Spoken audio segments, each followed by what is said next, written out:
Hi. Yesterday on our Module 8, we've discussed that there are two types of methods of training. So today we are going to go deeper to understand what are the methods of training. So, on the job training method, this type of training where employees do their specific jobs at the workplace. Dito po nararanasan sa training ng isang employee yung paggamit ng mga materials, equipment, and machines na gagamitin rin po nila after completing the training. So, example, in the on specific job, ay yung mga electrician, of course, para maging effective yung training process, gagamitin nila yung mga equipment or yung mga tools na kailangan sa mismong trabaho nila. So, sa on specific job, it includes experience and coaching. Experience, dyan papasok yung experience sa on specific job na siyang oldest method of training because experience is the best teacher.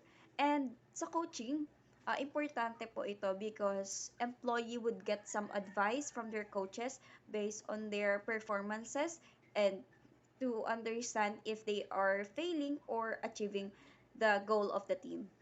On this training, yung mga employee po is ite-train sila sa ibang role na kung saan ang advantage para mas lumawak yung knowledge ng isang employee sa mga processes sa loob po ng kumpanya.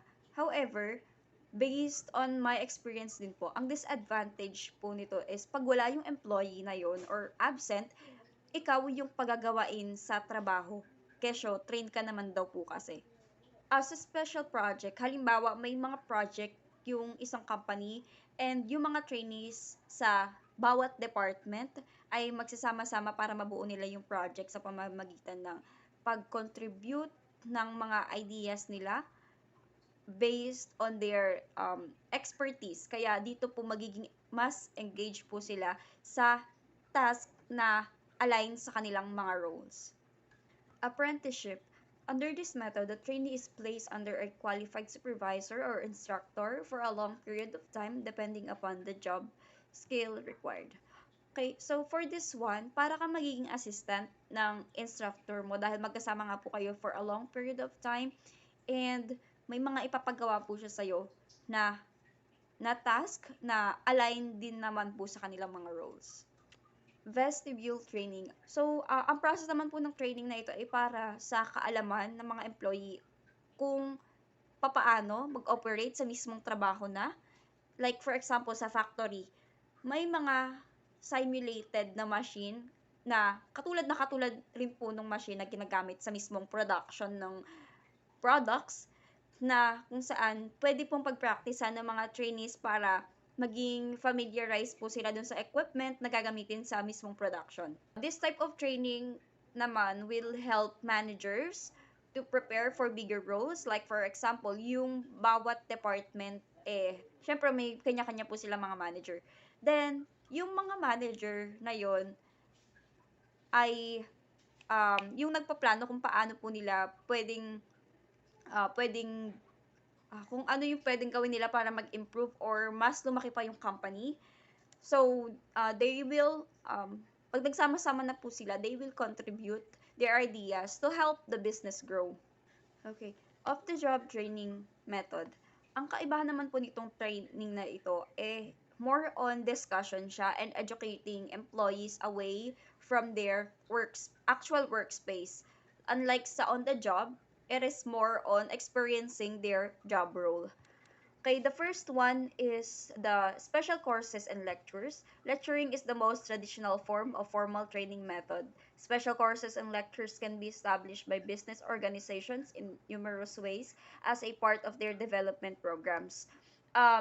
Traditional form po ito ng training of educating the employee about the background of their work and on how they are going to perform their jobs, and this type or a type of training includes classroom training, e-learning courses, and self-paced courses.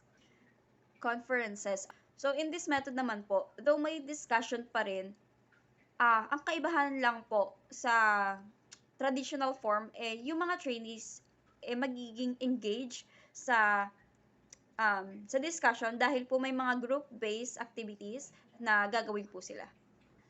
Case studies. Sa method po na ito, yung mga trainees ay kailangan na ma-analyze yung problem na ibibigay po sa kanila and kailangan na makapagbigay sila ng mga solution or decision kung paano haharapin yung posibleng maging problema ng company na yon.